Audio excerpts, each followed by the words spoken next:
Welcome to Wednesday Walks Together. My name is Mark Long, Rector of the Parish of St Andrew in Newlands, Cape Town. Our Wednesday Walks recommence today after a short break. I had a wonderful few days off last week, managed to do some walking, some cycling, quite a lot of reading.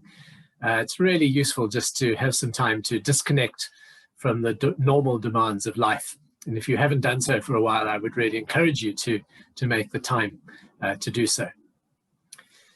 What has struck me coming back into the normality of this new context that we're learning to live with is a certain amount of anxiety, even fear, that continues to grip us. And particularly in this last week with seeming threats from government of a move back to perhaps a level 3 lockdown, which I see our president has announced is not going to happen.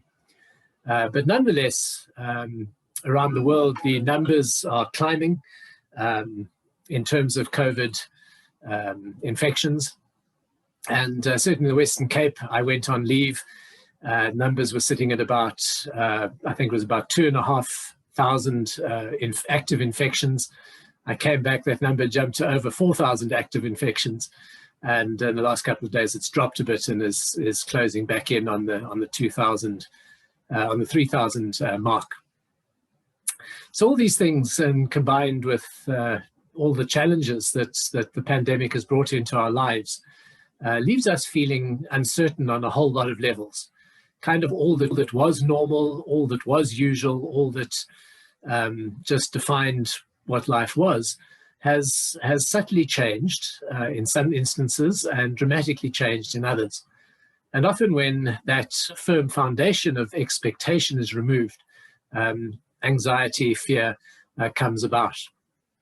One of the things that struck me, and maybe it's just my own awareness from readings over the last while from Scripture, is how many times one hears the words, "Do not be afraid."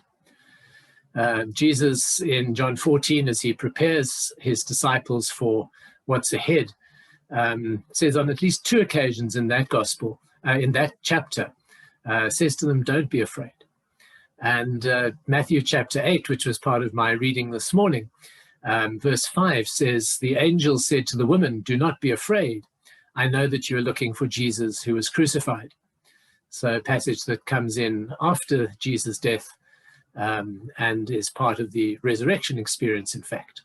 Again, a space that had been filled with a huge amount of brutality, death, fear that grew in with all of that. And then this unexpected kind of news that Jesus has been crucified, yes, but he's alive. And the fear that's inherent in that kind of unusual news, where what has been usual in life suddenly is different.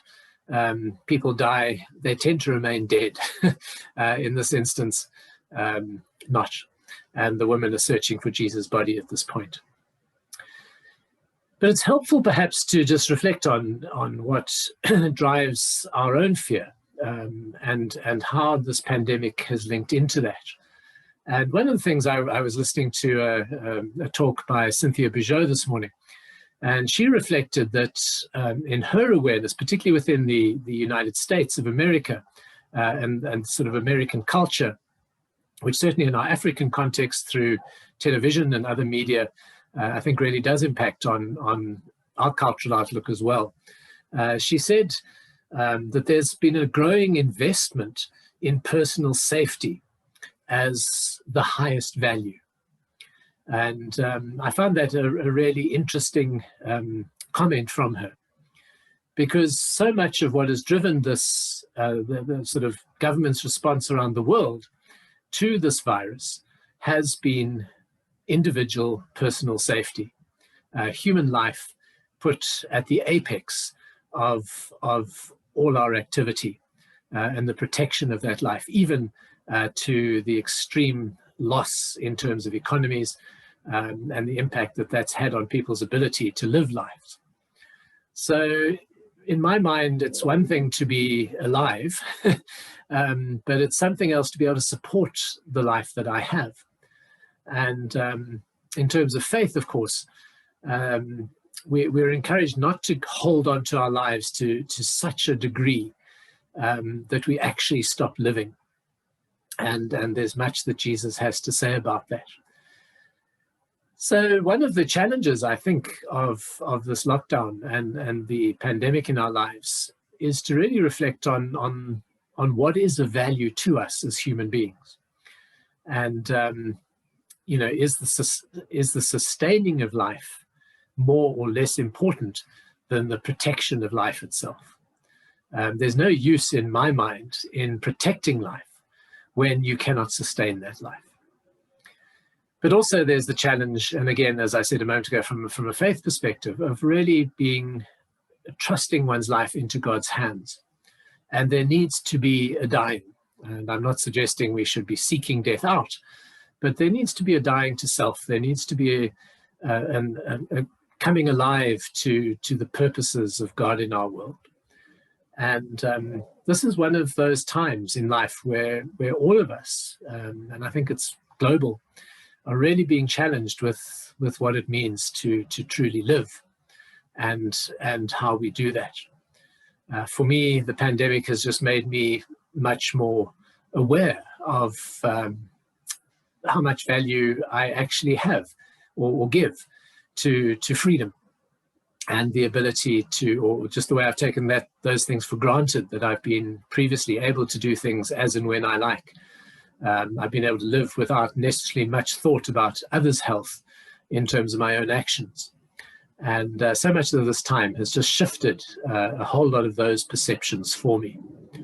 And so perhaps a shift into a more conscious awareness of what it means to be human, what it means to be alive, what it means to be in relationship with God. And a whole lot of that is to hear these words that come through again and again in Scripture, particularly around Jesus' arrest, crucifixion, death, resurrection. Do not be afraid, and to trust that God has us in the palm of his hand, that ultimately even death is not to be feared. And perhaps if we can hold that, we may truly begin to live life in all its fullness.